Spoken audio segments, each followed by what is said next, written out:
Jordan Peele's provocative social commentary thriller Get Out is on home video now. Check out the affiliate link below for more information.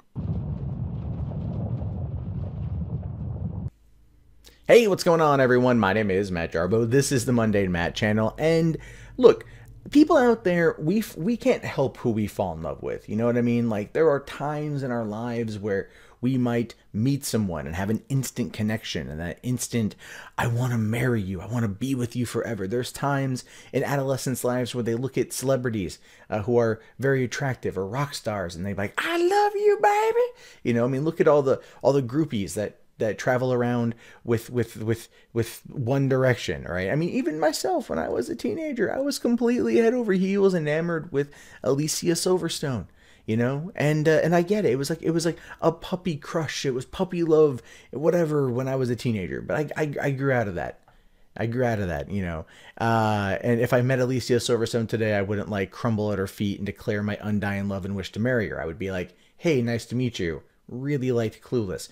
But the point is, I get why some, you know, that aspect of you know, humans and relationships and everything, which takes me to today's story, which is, oh shit.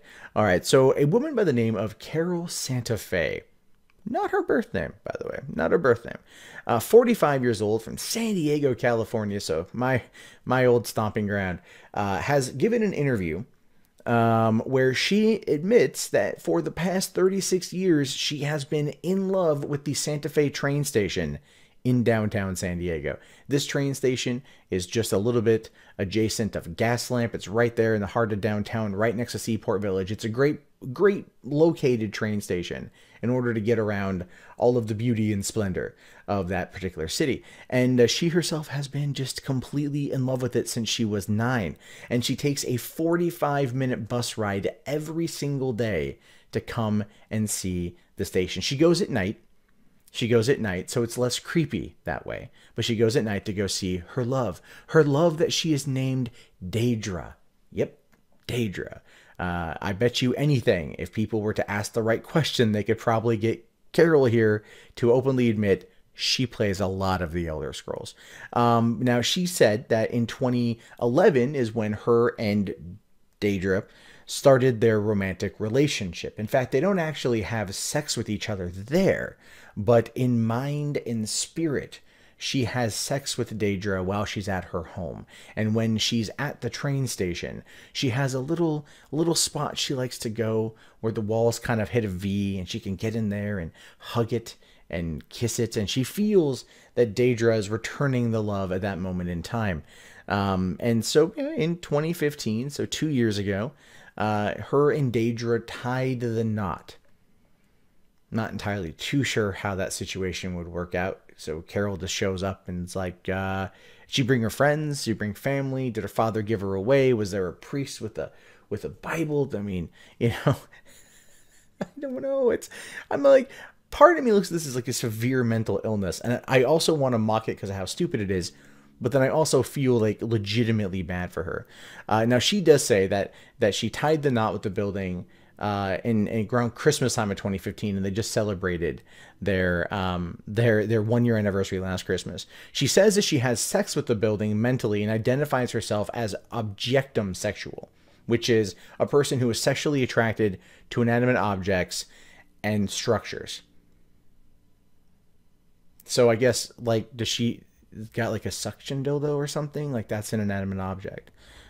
I don't know. I don't get it. And she goes on to say, I'm married to the Santa Fe train station. Her name is Daedra. We didn't start a relationship until 2010, but I've been in love with the station since I was a young girl. When we got married, I stood there and I told her that I'd take it as my partner. It was the happiest day of our lives. Like, okay, how can an inanimate object, for one, consent to marriage and sex?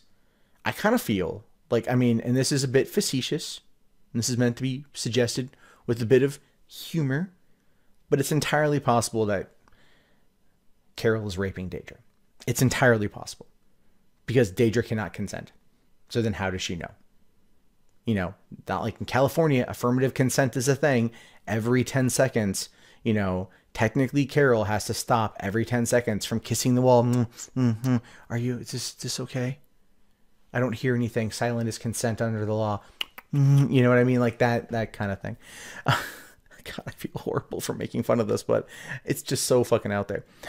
She says, I take a 45-minute bus ride every night to see the station. When I get there, to say hello to her. Then I walk around the block, circling around her, trying not to let anyone notice I am talking. So that's one of those things, too, where it's like, you have this woman who goes there repeatedly, night after night, 45-minute bus ride to get there, circles the station a numerous amount of times while talking to herself, and doesn't want people to see that she's talking to herself. Might I recommend to Carol, just put on earbuds.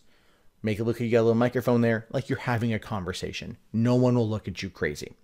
Then she says that there is a private bit where two walls meet. I go there to touch her, which I do by leaning against her with my clothes on.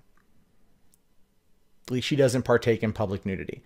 When I'm touching her, I feel as though it actually holds me and kisses me. Again, that's not affirmative consent.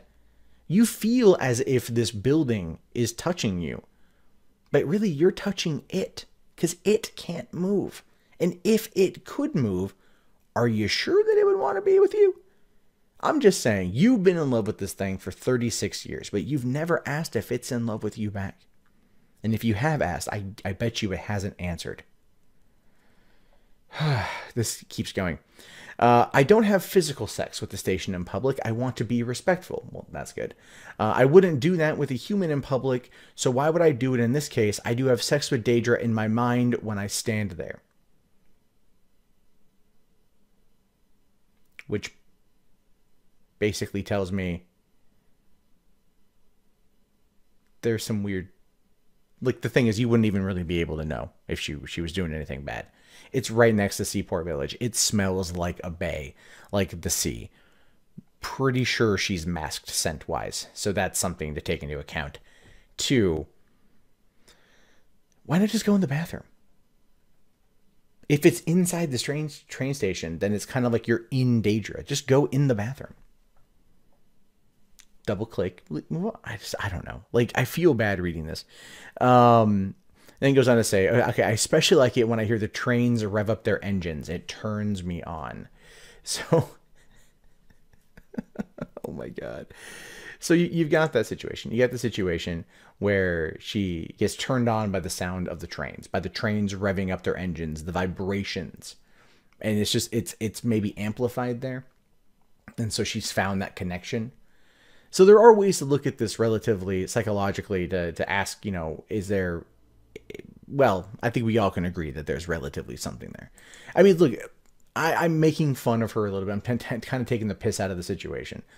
But truthfully, as long as she's not hurting anyone, and as long as she's not running around naked and, like, you know, like vigorously like masturbating against the building, there's really no harm, no foul. I don't quite know why she would give an interview with her name and her face. I mean, like, I guess props to doing it. But at the same time, it's like, you're really opening yourself up to a number of things. Now, Carol has lived in California since she was 3 years old.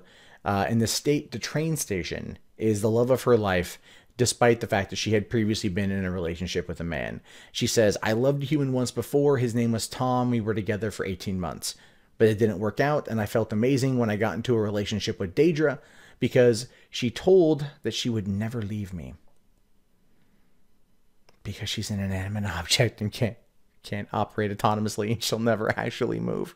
So really, she's trapped there, and you're stalking her. Goddamn. I cover some crazy shit on this channel. I'm more like again, she's not harming anyone, so it really doesn't matter. But at the same time, like, this is a person who I would really want to see get some help. You know, like, if she's going out to the media and she's talking to them saying, like, I love this train station. I love it so much. That's the corner I masturbate in. Like, it might be worth just getting a quick eval. You know, just quick eval.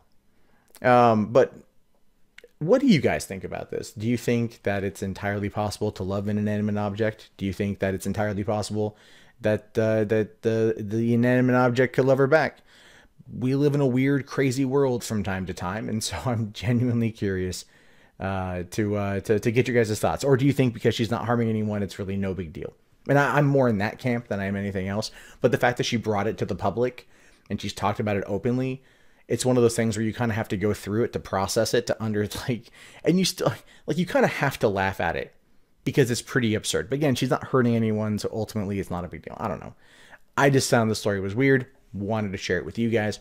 Let me know in the comments below. My name is, of course, Matt Jarbo. I'll talk to you all later. Have yourself a great day. Peace out.